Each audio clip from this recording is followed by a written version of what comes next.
বন্ধুরা, সম্পূর্ণ পর্ব দেখতে চ্যানেলটি সাবস্ক্রাইব করুন। এবার কম্পাসের আসল পরিচয় জানার পরে রাগে কম্পাসকে ডিভোর্স দিতে চায় বিহান। সবকিছু যেন মুহূর্তের মধ্যে ওলটপালট হয়ে যায়। এতদিন যে কম্পাসকে সে নিজের জীবনের সবচেয়ে বড় ভরসা ভাবত, সেই কম্পাসই নাকি ডিকের মেয়ে। এই সত্যিটা শুনে বিহানের মাথায় যেন আকাশ ভেঙে পড়ে। তার মনে হতে থাকে, তাহলে কি এতদিন সে প্রতারিত হয়েছে? ভালোবাসার আড়ালে কি লুকিয়েছিল এক ভয়ঙ্কর সত্য? কম্পাস ধারাবাহিকে দেখা যায়, দরজার বাইরে দাঁড়িয়ে সব কথা শুনে বিহানের হাত কাঁপতে থাকে। কম্পাস বারবার বলছে, আমি ডিকেকে বাবা মানি না, আমি কিছুতেই ডিকের পরিচয় নেব না, আমি ওকে জেলের ঘানি টানাবো। কিন্তু রাগে অন্ধ বিহান তখন শুধু একটি কথাই শুনতে পায়, ডিকে তার বাবা। বিহান ঘরে ঢুকেই গর্জে ওঠে, তাহলে এতদিন এটাই লুকিয়ে রেখেছিলে, তুমি ডিকের মেয়ে? কম্পাস স্তব্ধ হয়ে যায়, তার চোখে জল জমে ওঠে। সে বলতে চায় অনেক কিছু, কিন্তু শব্দ যেন আটকে যায় গলায়। অভিজিৎ ভৌমিক সামনে এসে দাঁড়ান, শান্ত গলায় বলেন, বিহান, সব কথা না জেনে কোনো সিদ্ধান্ত নিস না। কিন্তু বিহান তখন আর কিছু শুনতে রাজি নয়। সে স্পষ্ট জানিয়ে দেয়, আমি ডিকের রক্তের সাথে কোনো সম্পর্ক রাখতে পারবো না। কম্পাস, আমি তোমাকে ডিভোর্স দিতে চাই।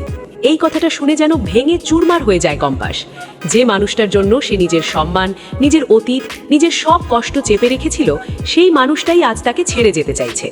অঞ্জনা চোখের জল মুছতে মুছতে বলে ওঠেন, বাবা বিহান, ভালোবাসা এত দুর্বল হয় না। কিন্তু বিহান রাগে বাড়ি ছেড়ে বেরিয়ে যায়। অন্যদিকে কম্পাস নিজের ঘরে গিয়ে ভেঙে পড়ে। সে ভাবে, তার জন্মের জন্য সে কি দোষী?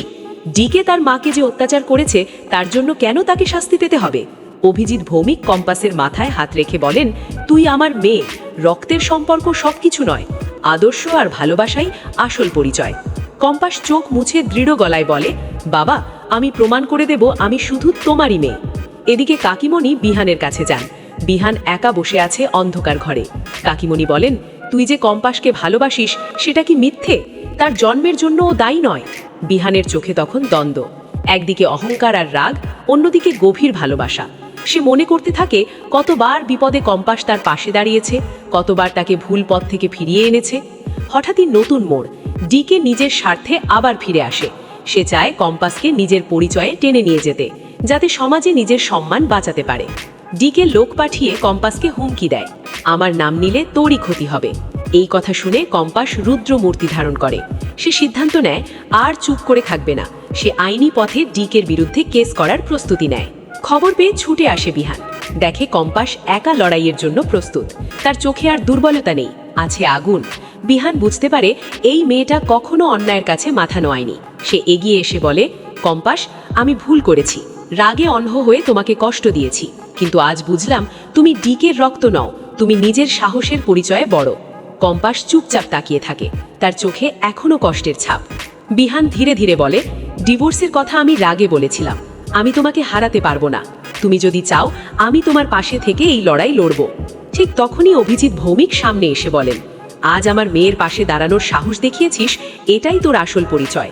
অঞ্জনার চোখে স্বস্তির জল। কাকিমণি হাসি মুখে বলেন, আমি জানতাম তুই একদিন ঠিক বুঝবি। শেষ দৃশ্যে দেখা যায়, কম্পাস আদালতে দাঁড়িয়ে ডিকের বিরুদ্ধে সাক্ষ্য দিচ্ছে। তার পাশে বিহান শক্ত করে হাত ধরে আছে। কম্পাস বলে, আমি আমার বাবার নাম চাই না, আমি চাই ন্যায় বিচার। বিহান তার হাত চেপে ধরে বলে, আমি আছি তোমার পাশে সব সময়। গল্পের শেষে সম্পর্ক আরও দৃঢ় হয়। বিহান বুঝতে পারে, ভালোবাসার রক্তের পরিচয় নয়, বিশ্বাস আর সাহসে তৈরি হয়। আর কম্পাস প্রমাণ করে দেয়, জন্ম নয়, নিজের সিদ্ধান্ত আর লড়াই একজন মানুষের আসল পরিচয়। তো বন্ধুরা, তোমরা কি চাও বিহান এভাবেই সব ভুল বুঝে কম্পাসকে সারা জীবন আগলে রাখুক, নাকি সামনে আরও বড় কোনো ঝড় অপেক্ষা করছে? কমেন্ট করে জানাতে ভুলো না।